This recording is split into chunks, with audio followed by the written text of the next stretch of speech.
अनुसार कांचीपुरी में एक ब्राह्मण रहता था। उसका नाम था देवस्वामी। उसकी पत्नी का नाम था धनवती। उनके 7 पुत्र और 1 पुत्री थी। पुत्री का नाम था गुणवती। ब्राह्मण ने 7 पुत्रों का विवाह करके बेटी के लिए वर खोजने अपने सबसे बड़े पुत्र को भेजा। उसी दौरान किसी पंडित ने पुत्री की जन्म कुंडली देखी और बताया, सप्तपदी होते होते ये कन्या विधवा हो जाएगी।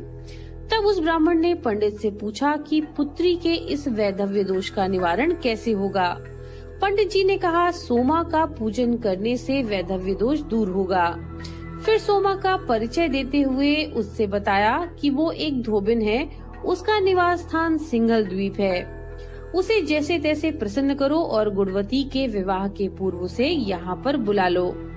तब देवस्वामी का सबसे छोटा लड़का बहन को अपने साथ लेकर सिंघल द्वीप जाने के लिए सागर तट पर चला गया। सागर पार करने की चिंता में दोनों एक वृक्ष की छाया में बैठ गए। उस पेड़ पर एक घोंसले में गिद्ध का परिवार रहता था। उस समय घोंसले में सिर्फ गिद्ध के बच्चे थे। गिद्ध के बच्चे भाई बहन के क्रियाकलापों को देख रहे थे। सायंकाल के समय उन बच्चों की माँ आई तो उसने देखा कि उन बच्चों ने भोजन नहीं किया है। वे बच्चे अपनी माँ से बोले, नीचे 2 प्राणी सुबह से भूखे प्यासे बैठे हैं, जब तक वे कुछ खा नहीं लेते तब तक हम कुछ नहीं खाएंगे। तब दया और ममता के वशीभूत गिद्ध माता उनके पास आई और बोली, मैंने आपकी इच्छाओं को जान लिया है। इस वन में जो भी फल फूल कंद मूल मिलेगा मैं ले आती हूँ, आप भोजन कर लीजिए। मैं प्रातःकाल आपको सागर पार करा करके सिंघल द्वीप की सीमा तक पहुँचा दूंगी। और वे दोनों भाई बहन माता की सहायता से सोमा के पास जा पहुँचे।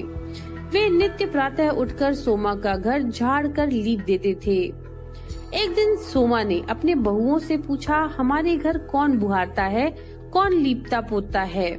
सबने कहा, हमारे सिवाय और कौन बाहर से इस काम को करने के लिए आएगा।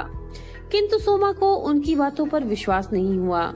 एक दिन उसने रहस्य जानना चाहा। सारी रात वो जागती रही और सब कुछ प्रत्यक्ष देखकर जान गई। सोमा का उन भाई बहन के साथ वार्तालाप हुआ। भाई ने सोमा को बहन संबंधी सारी बात बता दी। सोमा ने उनकी श्रम साधना तथा सेवा से प्रसन्न होकर उचित समय पर उनके घर पहुंचने का वचन देकर कन्या के वैधव्य दोष निवारण का आश्वासन दिया। मगर भाई ने उससे अपने साथ चलने का आग्रह किया। आग्रह करने पर सोमा उनके साथ चल दी। चलते समय सोमा ने बहुओं से कहा कि मेरी अनुपस्थिति में अगर किसी का देहांत हो जाए तो उसका शरीर नष्ट मत करना, मेरा इंतजार करना। और फिर सोमा भाई बहन के साथ कांचीपुरी पहुंच गई। दूसरे दिन गुणवती का विवाह का कार्यक्रम तय हो गया। सप्तपदी होते ही उसके पति की मृत्यु हो गई। सोमा ने तुरंत अपने संचित पुण्यों का फल गुणवती को प्रदान किया। तुरंत ही उसका पति जीवित हो उठा। सोमा उन्हें आशीर्वाद देकर अपने घर चली गयी। उधर गुणवती को पुण्य फल देने से सोमा के पुत्र जमाता और पति की मृत्यु हो गई। सोमा ने पुण्य फल संचित करने के लिए मार्ग में अश्वत्थ वृक्ष की छाया में विष्णु जी का पूजन करके 108 परिक्रमाएं की। इसे पूर्ण होने पर उसके परिवार के मृतक जन जीवित हो गए। निष्काम भाव से सेवा का फल मधुर होता है और व्रत का यही लक्ष्य है। तो ये थी मौनी अमावस्या की कथा। नमो नारायण।